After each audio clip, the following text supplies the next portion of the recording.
Pangeran Diponegoro adalah putra dari Sri Sultan Hamengkubuwono III yang memiliki nama asli Raden Mas Ontowiryo, lahir pada 11 November 1785 di Yogyakarta. Sosok Pangeran Diponegoro dikenal secara luas karena memimpin Perang Diponegoro atau disebut sebagai Perang Jawa karena terjadi di Tanah Jawa.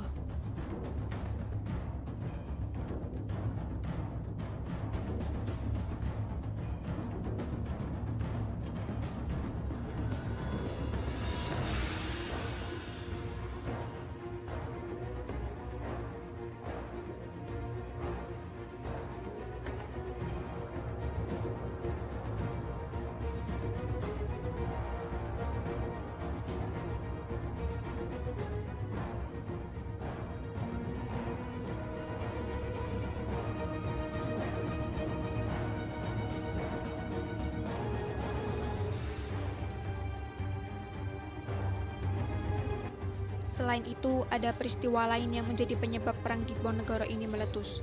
Pada tahun 1825, Belanda bermaksud menyambung dan memperlebar jalan melalui tanah makam leluhur Pangeran Diponegoro dengan tidak meminta izin lebih dulu kepada Pangeran Diponegoro. Hal itu menyebabkan Pangeran Diponegoro marah karena mengesampingkan beliau sebagai wali raja. Waktu diadakan pemasangan pancang-pancang oleh suruhan Belanda, pancang-pancang itu dijabuti oleh suruhan Pangeran Diponegoro. Wakil Belanda ialah Residensi Misaert meminta kepada Pangeran Mangkubumi atau Paman Pangeran Diponegoro untuk memanggil Pangeran Diponegoro. Setelah Pangeran Mangkubumi bertemu dengan Pangeran Diponegoro, beliau justru menggabungkan diri dengan Pangeran Diponegoro. Maka pada tanggal 20 Juli 1825, rumah kediaman Pangeran Diponegoro di Tegalrejo diserang dan dikepung oleh pasukan berkuda di bawah pimpinan Chevalier dengan maksud untuk menangkap Pangeran Diponegoro.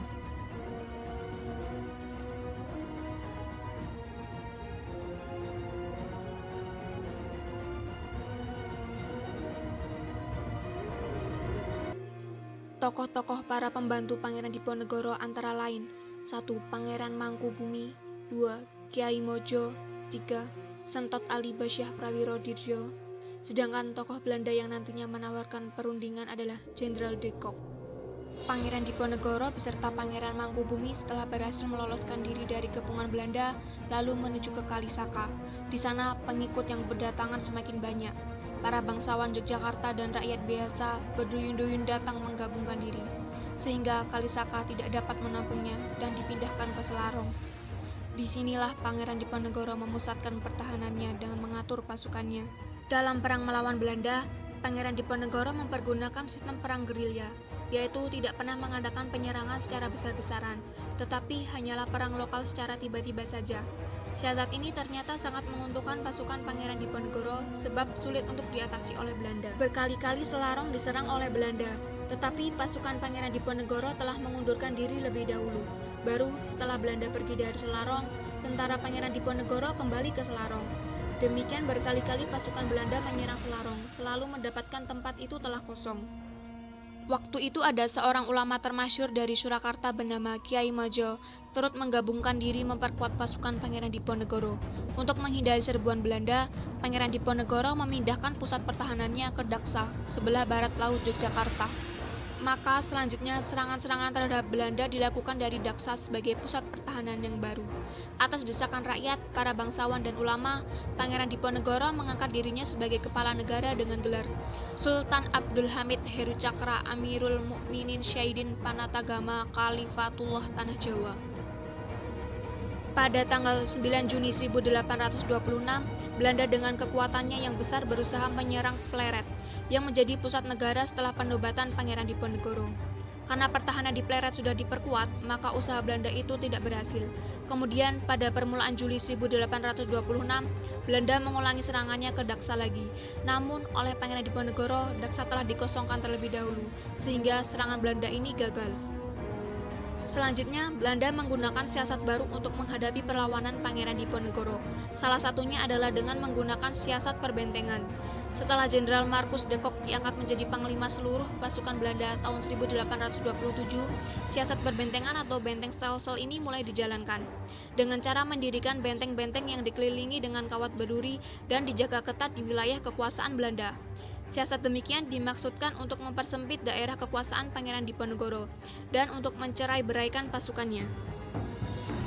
Karena berbagai usaha Belanda masih belum dapat mematahkan perlawanan Pangeran Diponegoro, maka Belanda menawarkan perundingan kepada Pangeran Diponegoro pada tahun 1830, bertempat di markas Belanda Magelang dengan janji bila perundingan itu mengalami jalan buntu, Pangeran Diponegoro boleh kembali dengan bebas.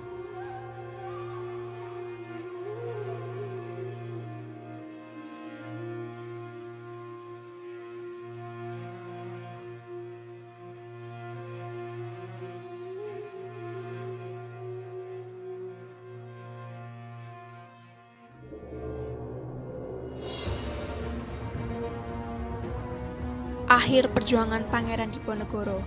Sehari setelah Lebaran, yaitu pada tanggal 28 Maret 1830, Pangeran Diponegoro beserta pengikutnya memasuki kota Magelang untuk mengadakan kunjungan kehormatan dan persahabatan dengan Jenderal de Kock. Ketika Jenderal de Kock menanyakan syarat apa yang diinginkan, Pangeran Diponegoro menghendaki negara merdeka dan menjadi pimpinan mengatur agama Islam di Pulau Jawa. Jenderal de Kock menolaknya dan melarang Pangeran Diponegoro meninggalkan ruangan. Pangeran Diponegoro ditangkap Belanda yang ternyata telah menyiapkan penyergapan secara rapi. Selanjutnya, dengan pengawalan ketat, Pangeran Diponegoro dibawa ke Batavia, lalu dibuang ke Manado, kemudian dipindahkan ke Benteng Rotterdam di Makassar, sampai wafatnya pada 8 Januari 1855.